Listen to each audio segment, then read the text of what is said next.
आजना ऐराणी बातम्या. 2 पॉझिटिव्ह बातम्या शेवटी नक्की ऐका.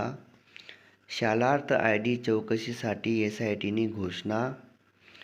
आस्था पुनिया या नौदलना पहिल्या लढाऊ वैमानिक. टीम इंडियाना बांगलादेश दौरा रद्द. पवन कल्याणना हरिहर वीर मल्लू चित्रपटना ट्रेलर रिलीज. तरुण दिकासाठी जर डॉक्टर सल्ल्याशिवाय औषध लिहिलं तर बीपी आणि किडनीला धोका राही बरं का, असं तज्ज्ञांचं मत. दुसरा कसोटीमा मोहम्मद सिराजने लिधा 6 विकेट. दुसरा कसोटीना दुसरा डावमा बी शुभमन गिलनं शतक.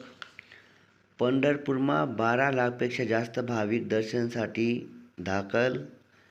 14 ते 16 तास प्रतीक्षा रांगमा उभा शेत 1.5 लाखपेक्षा जास्त भाविक. हमास इस्रायलशी युद्धविरामासाठी 21 महिन्यानंतर तयार. हैदराबादनी अनंत टेक्नॉलॉजी देशनी पहिली खाजगी कंपनी राही जी 2028 पर्यंत स्वतःना उपग्रहद्वारे ब्रॉडबँड सेवा देवावशे. शिर्डीमा गुरुपौर्णिमाले 4 लाखपेक्षा जास्त भाविक येणार. 80% हॉटेल फुल.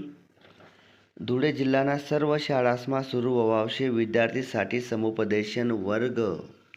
मित्रस्वने 2 पॉझिटिव्ह बातम्या ऐका आते.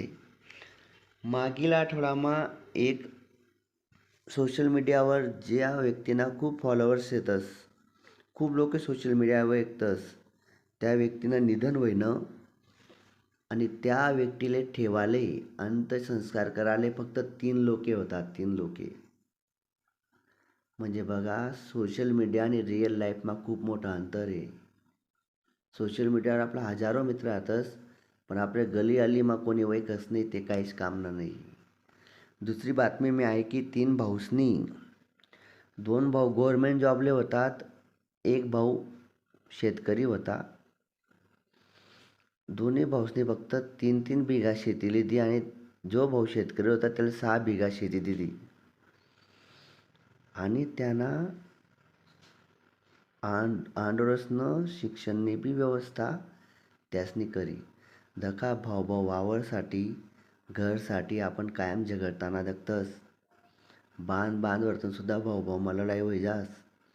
पण या 3 भाऊसनी असे मिसाल पेश करी, असं उदाहरण पेश कर की त्यासनी दोन्ही भाऊसनी कमी शेती लिधी, त्यासले नोकरी होती आणि शेतकरी भाऊले सर्वात जास्त शेती दिली. तर भाऊसमा प्रेम वाढू द्या, नातासमा प्रेम वाढू द्या. आणि मित्रस्वनी ऐराणी न्यूजना व्हिडिओ जर तुम्हाला आवडला होय तर 2 जणले नक्की वाट लावा. ऐकाबद्दल थँक्यू, धन्यवाद मित्रस्वनी.